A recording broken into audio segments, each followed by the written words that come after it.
You're listening to Answering the Call, the official podcast of the 12th Man Foundation. Our show provides listeners with an insider perspective of Texas A&M athletics and its greatest supporters. This podcast will bring you exclusive interviews with coaches, athletes, donors, and the dedicated staff of Aggie Athletics and the 12th Man Foundation. You ready? Let's dive into today's episode.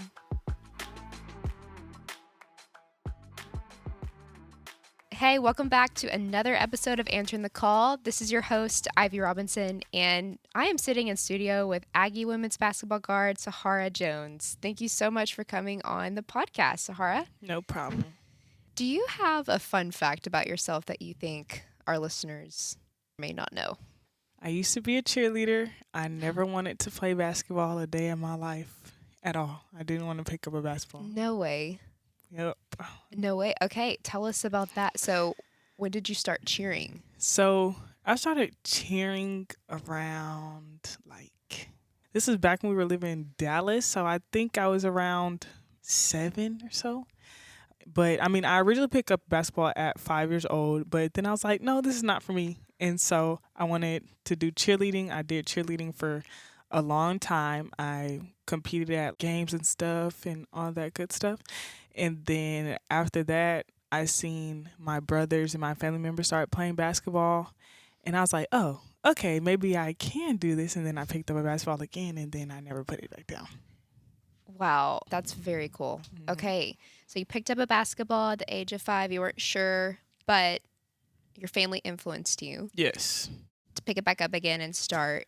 And you said that was when you were in Dallas? Yes. Okay. So I'm originally from Dallas. I was born in Mesquite, Texas. My mom and my brothers and my family members are from South Oak Cliff, and they went to school at SOC. And so my mom's job had moved us to San Antonio, which is where I went to high school, and I started playing AAU basketball. And when you were young, was there anything specific about the sport that really stood out to you that you really enjoyed? Or I remember playing when I first started. I played for an organization called Stone Oak, and it was boys and girls. And so I remember my mom always taking me to practice, and then we would have games on the weekends. And so I remember playing the games against these boys, and I really, really loved defense. And I was like, I just want to steal the ball, and that's all I did all day. And I was just like, this is actually fun. And I just had so much energy as a kid, so it was really fun for me. Do you think your hometown experience growing up in Dallas and then when you moved to San Antonio, was there anything specific about that journey or upbringing that really shaped who you are today or your basketball game? I believe so in a sense. I feel like growing up in Dallas with my family, my whole family, it was so fun for me. And of course I missed them when I moved, but I just always watched my brothers play basketball. Like, my brothers were really, really good. I mean, like, really, really good. And he had took the team to state 4 times in a row since being there. And so I feel like that's when I realized, okay, maybe I should pick up a basketball. And everybody in my family was literally doing it. And then moving to San Antonio, I just kept it in my hand after that. I felt like it was just a reminder of where I was from. And so it just gave me the confidence just to keep going. What do you enjoy doing in your free time? Oh, I love food. Like, you're a foodie. I am. I know most of my teammates would be like, I love to sleep. But me, I stay up all night. And I don't really take naps. Naps are not a thing for me because if I take a nap, it's just like, it'd be 3 hours. At that point, I went to bed. But I love food. I love trying different things. I watch a lot of TV shows. Like, I love TV shows. Do you have a favorite one right now? Power. Anything Power, that is what I'm watching. I am a show girl. Like, I just love shows. And then my last thing, I actually enjoy hanging around my close friends on the team, such as Lauren and AC. I just love them. Like, they just always make me laugh. Like, it's not a day goes by that I'm not texting them, I'm not calling them. And after practice, we were in the gym for 2 hours together, and afterwards, we're like, so what are we going to do? And I love dessert. I do. We go get dessert, go get some cookies, some ice cream. We just sit down and we'll talk and watch TV. So that's what I do on my free time, or I talk to my mom. How do you think your teammates and those close friends would describe you? Oh, AC, she's gonna say that I'm so mean and I'm so stubborn. That's what AC's gonna say about me. I'm pretty sure it is because of the way that I was raised. I'm very independent. I know how to do a lot of things like on my own. I'm very disciplined. Like I have good time management. And coming in as a freshman, they was like, okay, you need to have great time management. And that's something that I never had to worry about because it's always something that I had. So when it came to schoolwork and then having to practice, I knew like, Sahara, if something is due October 6th at this time, you could probably do it October 3rd and just get everything else out the way. And now you only have to focus on practice. And then we go to Learning Center. I would finish my stuff early in there. But I think I really struggled moving online. I'm in my master's program for sports management.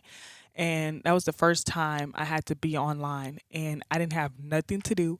Practice wasn't until like 3:30. So I'm just in my house and I'm just all like, I don't know what to do with my time because like there's nothing to do. I'm just in my house. I woke up like I have nothing in the morning. All my teammates are in class, and I'm just like, what am I gonna do? And so that's the only time that I really, really struggled. But I picked it back up, and I'm doing pretty good for myself right now. Well, you mentioned the Learning Center. Are there any other resources you have utilized as a student athlete here at Texas A&M that have really impacted and benefited your success? My coaches for sure. I feel like they always pushed me and they knew my goals when it came to school. Like school is such a big part of what I do because I mean, without school, I can't really play basketball and I have to pass. And I've always been pretty good at school. I always got good grades. But when I came to college, I didn't know how I was gonna do because I was just like, you're in high school, like those classes, they're kind of easy. So when I hit college, I was like, I don't know what I'm gonna do, but I've done pretty well. And then just my coaches pushing me, using Learning Center and having tutors to help me when it came to writing, or if I could just use like 30 minutes of their time to pick their brain a little bit about a subject, then that's what I would do. That's great. So you see the value in the education here, and you know Yeah. that beyond basketball, that education that you're getting here at Texas A&M will stay with you for the rest of your life and will benefit you. Yes. That's great. Tell me about your master's program. I first learned about sports management through one of my old teammates, Mackenzie Green. She was also a sports management major as well. And so I was like, okay, I know I'm getting my degree in communication, so let me try a sports management class while I'm an undergrad. And I took a class, and it was with Dr. Kuiper, and he is head of the sports management program actually that I'm in. I took one of his classes, and it was about Olympic studies, and it was just talking about the Olympics and the Greeks and all that. And so that's when I really started to get into it a lot, and I really loved the class. I really like how he made us answer questions, and we had to stand up. We had to talk a lot, which was out of my comfort zone, but I love him for that. I love the way that he just made us interact within the classroom. And so since then, that's when it kind of took off for me. And I was like, okay, I want to get my master's in sports management. 2 degrees from Yes. Texas A&M. It's Yes. a great accomplishment. Thank you. Congrats to you. Have you experienced any specific challenges or injuries? Challenges when I first got here, my freshman year, I didn't play a lot. And that was really, really challenging for me because I was like, it's kind of getting boring sitting on the bench and I'm just watching all my teammates. But it was also a fun experience. That was my COVID year. Me and my teammates, we were really, really close, hung out with each other every single day. We basically had our own bubble.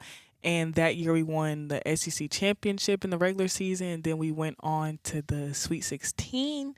So it was a great experience. I do wish I would have played more, but I wouldn't trade it for anything else.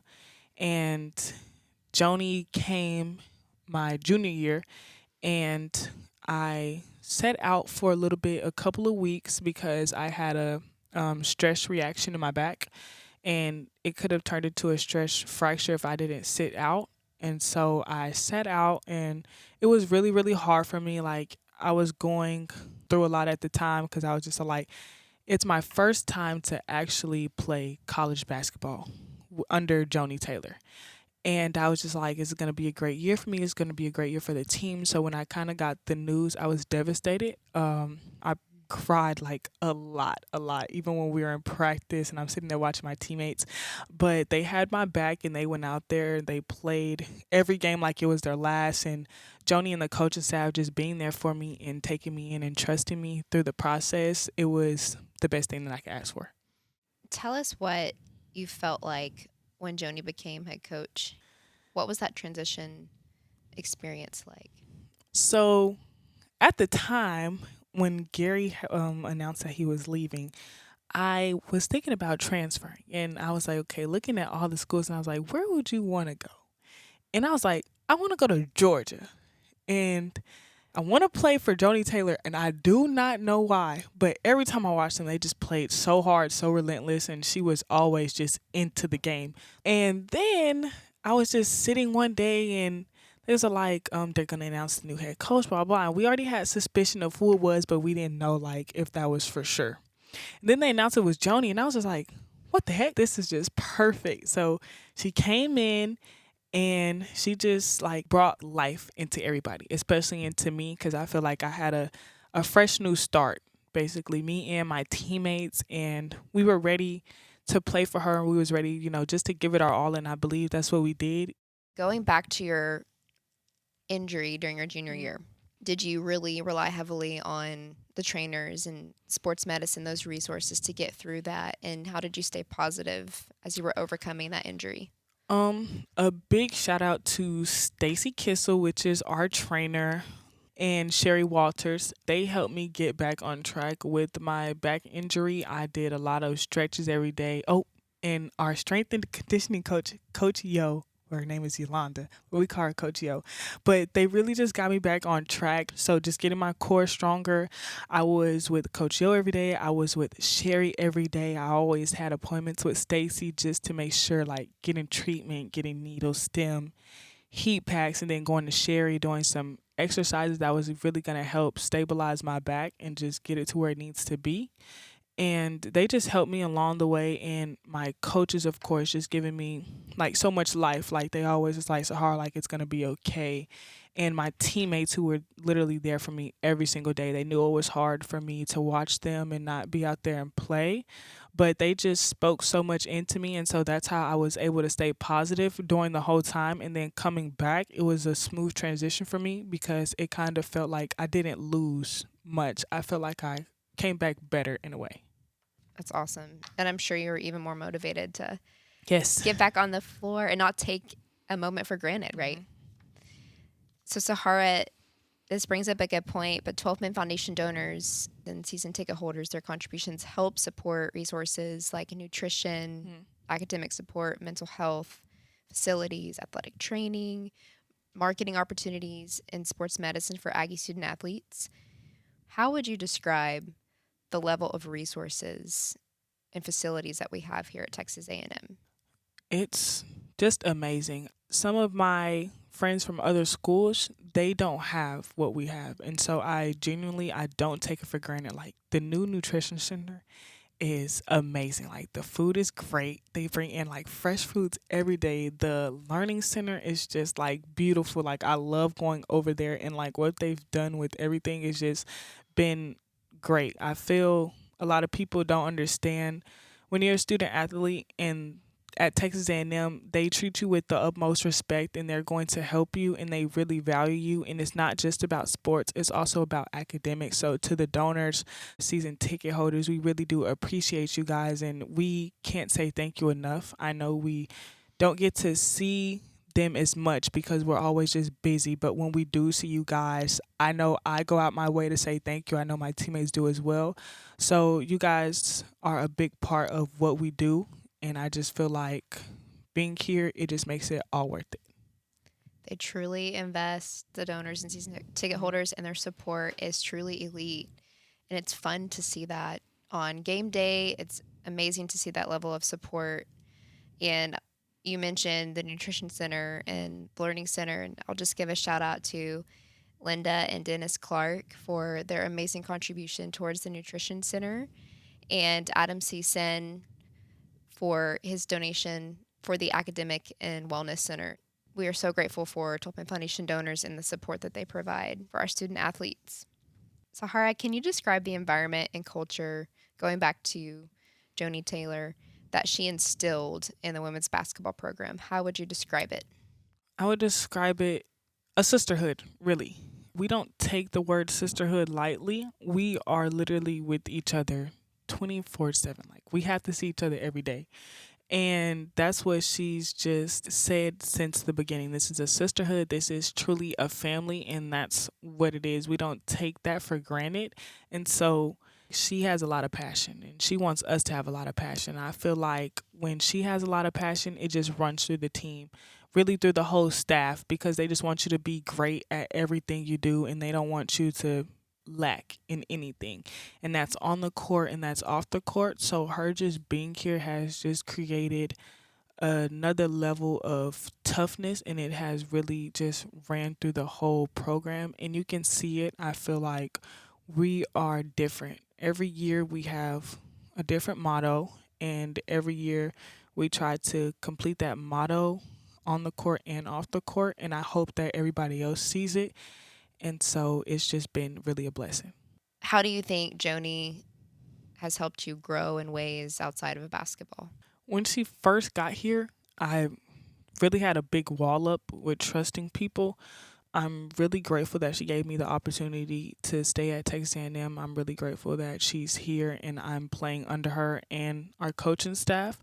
I know she has helped me get some of my walls down, and I've just been so grateful to be under her and just to learn from her every day. So I feel like she's helped me off the court with being more trusting of myself and the people around me, and also just getting me back into the word of God. Of course, Joni's a very spiritual person, and I feel like at the time that's what I needed, especially since I came from a different environment and now I'm moving into a new environment with Joni. And I felt like at the time she was the perfect person for me, and I would literally never take that for granted. I would tell her every day that I'm so thankful for her and I'm thankful for just being here and them like keeping me here. Isn't it awesome how the right people just enter into your life at Hmm. the exact time that you need them to? Like, I can think about times in my life when maybe I was going through a hard time or I was really upset about something, and then maybe I met a new friend and they like gave me a word of encouragement that was so applicable to like what I was worried about or struggling with. And so I think that's great. That's awesome that Joni came in and has really impacted your life in that way. That Yes, makes a good coach. it does. Are there any other staff members that have impacted your game and your life? You know, me and Chelsea Newton, me and her, we used to bump heads a lot because I was just like, why are you always yelling at me? Like, you yell at me every single day in practice. I just be like, I don't know what I'm doing wrong. I don't even know if I'm doing it right. But we literally had a conversation and she was just like, I believe in you so much. And so me and her have gotten really, really close. I feel like we've created a bond where I can just go in the office. I can talk to her about anything. And don't get me wrong, she still yells at me, guys. But now I know like it's coming from a place of love. Because at first I was just like, y'all, don't think this woman likes me. But in all reality, she really loves me. And I also have a relationship with Rob. He just reminds me like it's okay, like, everything's not gonna go your way, but make sure that you like have good body language and make sure that you're still staying positive because like everybody's out there watching that. So I appreciate him so much. And last but not least is Flip. I call him Flip. His name is Rodney. He just got on staff, but he knows my family so well. He knows me, and we work out almost every day. Like we stay in the gym, and he's just always there for me. He just inspires me so much, and he's always speaking like life into the team, and it doesn't go unnoticed. Sahara, every athlete has their why, the reason that keeps pushing them forward, that motivates them to do their very best. What is your why when it comes to playing basketball? My why is my mom and my two brothers. Grew up around them, of course. They just make me want to keep going. Like no matter what, no matter what's in front of me, no matter what obstacle. And I just love them so much. Like we talk every single day. I'm really, really close with my mom, and I'm also close with my second oldest brother. We are really, really, really, really close. I can talk to them about anything. If I'm having a bad day, they just speak into me, and my mom's like, it's going to be okay. But they're just really, really supportive. I don't know what I would do without them, and they are my why through and through, and nothing could ever change that. So, yeah. Just loyal Yes, they are family. loyal family members, and they will literally do anything for me. So, And that's a great feeling to have that type of support hmm system, to have those people in your corner and in your circles. Do you think your motivation has changed any, like, since you've been at Texas A&M? Like maybe when you came in your freshman year, has your motivation changed since your freshman year to now to do well on the court? for sure. My freshman year, my motivation was to get on the court, not realizing the opportunities that were there for me off the court. One of my teammates, she's just like, Sahara, like, I know everything's not going right, but there's a lot of other things that can go right for you that's not basketball. And so that's when I started finding organizations such as Blueprint, which is Black Leaders Who Undertake Excellence. And so I got into that my freshman year, just going to meetings and stuff. And then sophomore year, I actually joined. And now I'm the president of it. So it's just, Congrats. thank you. It's just been like a long journey. And I didn't even know my freshman year like that was going to happen. It was just all about basketball for me.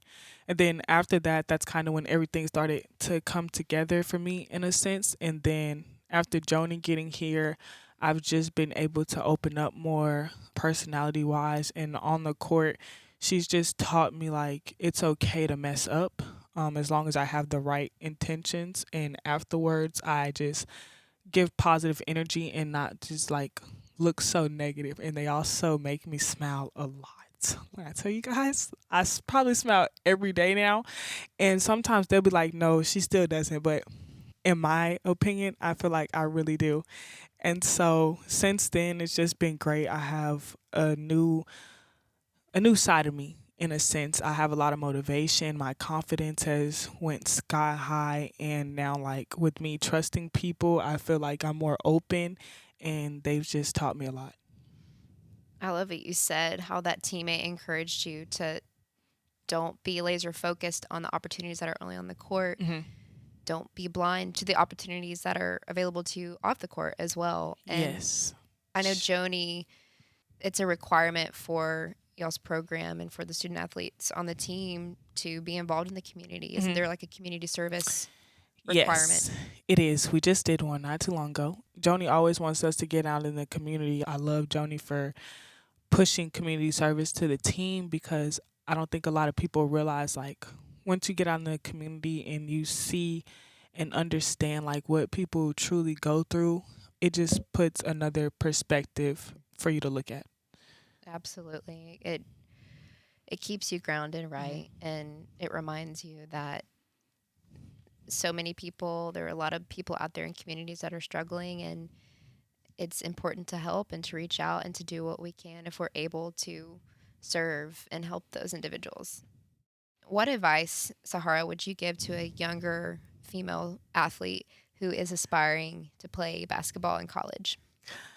Advice I would give is just to always stay confident no matter what it is. Like when you go to a school, just keep the confidence that you had in high school because it takes you a long way. Also, just take every opportunity and like make every day count. That's what I would say. I feel like in college, I had a lot of days where I was just like, I don't know if like I want to do this anymore or if like I want to be here. And so I feel like I took that for granted, not realizing college passes you by so fast. I remember being 17, I came into college at 17, and now I'm 22 in my fifth year. And I'm like, I don't know where the time went, but I know I have a lot of memories from it. So I would say just don't take anything for granted and seize every opportunity that you get. And not everything is about basketball. And you can overwork yourself, but I feel like to a certain extent, because sometimes I do feel like you need those days where you just have to sit and relax and take everything in. So that's what I would say. To wrap up, Sahara, what are your future goals beyond your time at Texas A&M? My future goals right now, I'm kind of just living in the moment. I know a lot of people ask me, Sahara, like, what do you want to do after this and what's going to happen? And I'm just like, I want to just live in the now. And if basketball continues to go farther for me, where I play professionally, then that's something that I would definitely do. I'm really not ready to start my life yet, guys. Like, I'm really, really not. Like, I'm not. But of course, using my communications degree, maybe like just being like a principal or something. I've thought about getting my real estate license and using my sports management degree to be an agent of some sort. So I'm a little bit everywhere, but I know those are my top 3 right now. But right now I am focused on what's going on right here and right now, just for the sake of my team and for the sake of myself, so I don't get too ahead and start thinking about what's going to happen after. We're living in an interesting time in college athletics right now with name, image, and likeness. Has NIL impacted your time as a student athlete? Has it benefited you in any way? I feel like it has now. I've been getting more opportunities to do little things on the side with NIL, but I know a lot of my friends who definitely benefit from it. I feel like NIL is a great thing. It's a great space that they've created. It just helps college student athletes start now with their platform and just knowing how to use it and work it. I know it's a lot of ins and outs, but I just see the beneficial part of it, and it's really just a great thing to see, and it's a great era to be a part of. So then, like, later on, you can just be like, like, I was here when NIL started, but I'll kind of be a little old, so maybe I wouldn't say that. But yeah, it's yeah. neat to know that you were here when Mhm. it made its debut in college athletics and it became a reality. You'll be able to look back on that one day and tell your family, kids, whatever, hey, I was there when it started. Final question for you today, Sahara. 5th season at Texas A&M. Why are you proud to be an Aggie, and how do you think being an Aggie in your time at Texas A&M has set you up for success in the future? I'm proud to be an Aggie because of everything that it has done for me and given me. Um, Coming here, I didn't realize how much growth I would have just being at the school and being surrounded by all these great people who just want you to succeed. I knew Texas A&M was a big school. I knew they were great with education, and I knew sports was at an all-time high, and that's something that I wanted to be a part of, and it's just a sight to see, and I'm happy that I made the decision to come to Texas A&M, and just all the resources that it's given me, all the people that I've met, and I'm just happy to be here and continue the journey.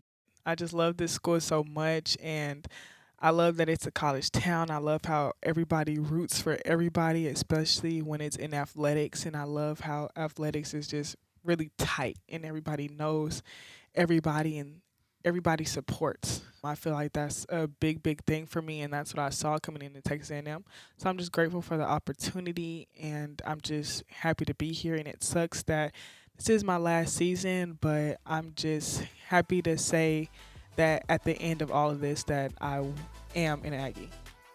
Sahara Jones on Answering the Call podcast. Sahara, thank you for being here today.